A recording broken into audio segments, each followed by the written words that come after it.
We are, and there is so much going on in New Jersey government and politics. Here to help us break it all down is the director of the Rowan Institute for Public Policy and Citizenship, Dr. Ben Dworkin. Hey, Ben, so good to see you. Good to see you guys. Thank you so much for having me on. Yeah. So a lot happening in New Jersey. And I want to first start by the First Lady.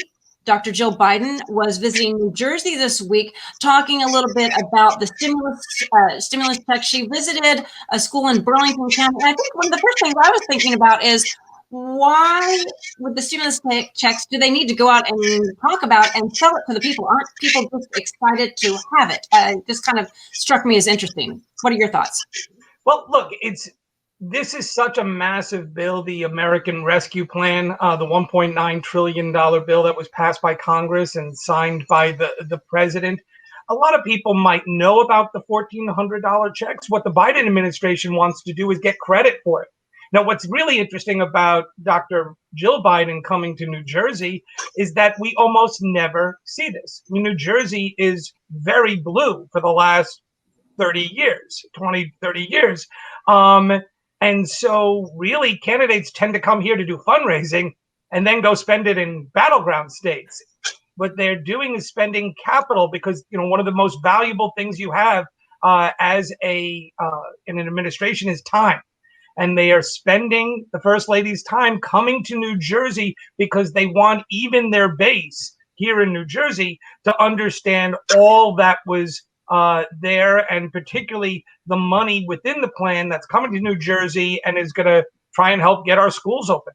Okay, well, that is there's so much to talk about with that, and the relationship, particular with the governor Phil Murphy, who this week has been taking some heat from reporters, or he's been taking some heat about how he handled COVID, and particularly the nursing homes. And we actually have a soundbite, I believe, that we're going to play when News 12's Adam then asked a series of tough questions just about the decision. I think we've got that. Directives that Judy put out instructed each of these long-term care facilities to separate both patients and staff, and acknowledged that these were their homes. These are residents. So it is crystal clear. It is black and white. We secondly, to your third question, I believe, asked, or not asked, but made clear that if you could not do that, if you could not find a different floor, a different wing, or a different building, to let Judy and her team know, and they would, in fact, assist you. And in fact, they did. Were there operators who attested in one way and acted in another way, contrary to our orders and the directives that Judy put out? I'm afraid there may have been. I can't tell you, as I sit here today, who they are, but that's not to say that there were not operators who did not do the right thing here. And Judy, who he's referring to, is the Health Commissioner, Judy Persichelis. Ben Dworkin, what are your thoughts on how the governor is responding and handling? A couple things here. First of all, this is not about the tragedy of how many New Jerseyans living in long-term care facilities died in the early months of the COVID pandemic is not about one decision. We need to think of it as part of a system breakdown. And so you had a decision made by the governor and the governor's administration.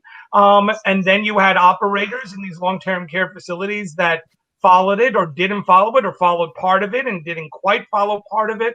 And you had all of these tragedies. So I think we have to look at it systemically, which is part of why they had a big investigation and found, hey, the way New Jersey regulates and oversees these long-term care facilities is not where it should be. The second quick point to make about this is that the public generally has been giving leaders, elected officials, a bit of a pass in the early months for whatever decisions were made. Everything was confusing. No one's gone through this. I mean, unless you were an elected official in 1918 and you're still around, nobody really had an understanding, a real life understanding of all the dynamics that go on here. And the public generally has given people like Phil Murphy a bit of a pass for whatever decisions were made in the beginning. They expect it to be fixed now, but in the beginning, they're not holding him accountable, even though the Republicans are certainly going to try and make it an issue. Well, also, want to talk a little bit about when you brought up Republicans and the presumed GOP candidate, Jack Citarelli, is also really hammering away at Governor Murphy in a new ad. And I think we have the ad, I believe. Oh, sure. Okay. I think we have the ad. And alone. Yeah, here we go. That's how 8,000 seniors and veterans died in our nursing homes during this pandemic. They died because Governor Murphy ordered nursing homes to take in COVID-19 patients. I'm Jack Citarelli. Yeah, so then, what are your thoughts on how this is going to be playing into the upcoming gubernatorial race, as well as the entire legislature is up for re-election as well? Sure. Look, so what we're seeing is typically you divide up a campaign into two time-sensitive segments. You have the campaign through the primary election, which in New Jersey we have in June, and then you have the general election, which starts after the primary. What we have overlaid on top of that this year is the COVID campaign, where COVID is the issue. Today, that is all we are talking about. That is all we are dealing with. But after June, after July, if we are continue on the pace of vaccinations that we're seeing in New Jersey, the next 30, 40, 45, 60 days are going to be a huge difference and will tip us to a point where the campaign is not going to be about COVID as much as it'll be about taxes.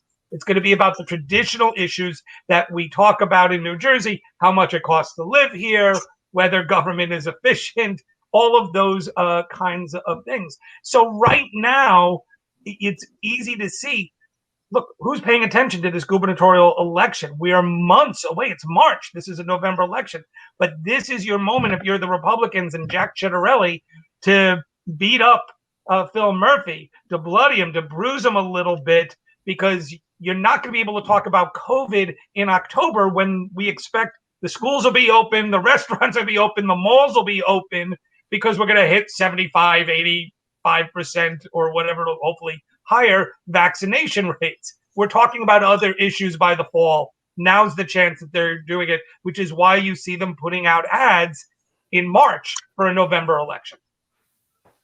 Ben, and I'm sorry, because you just kind of touched on something that I had just been thinking about yesterday in terms of COVID as an issue down the road, because what I was thinking was not that the pandemic itself will be the issue, but the aftermath of it. And what my thought was, so many people have been working from home. So many businesses have learned that they can operate without office space, that their employees can operate, remotely.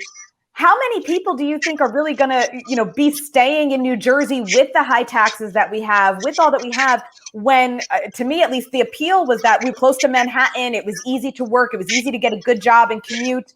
A lot of people don't have that need anymore. So why, I kind of feel like the state, and particularly these candidates, are going to have to kind of wrestle with, how do we justify the taxes we have? How do we keep people here when they don't necessarily have that geographical need to be here? We will always have, a segment of the population that wants to get out and pay less. And you can go to South Carolina and do that. And with all due respect to people in the Palmetto State, our schools are better. And that's why you stay. You stay because you want your kids to be able to do this. And you stay because just because I don't have to commute into Manhattan or commute into Philadelphia and I can work remotely, doesn't mean I don't want to go into Manhattan. There's something, the big cities are some of the greatest cities we have in America, and we are smack in between them. And therefore, there's a part of a vibrancy of living in this kind of metropolitan area. Yes, you can go to any number of states, and you go to North Dakota and pay less in taxes. But then you wake up on a Sunday morning and you're in the middle of North Dakota. So I think we will not see, even though people understand, at least many people understand that they can work remotely, there's still a strong desire to stay in New Jersey.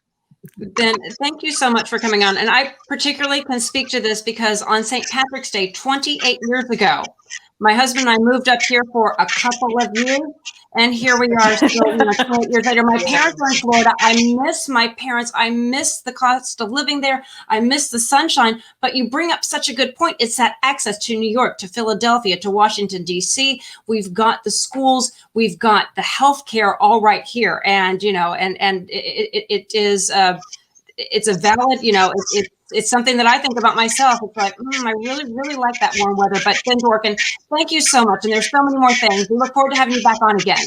I look forward to it. Thank you so much, Laura. Thanks, Kara.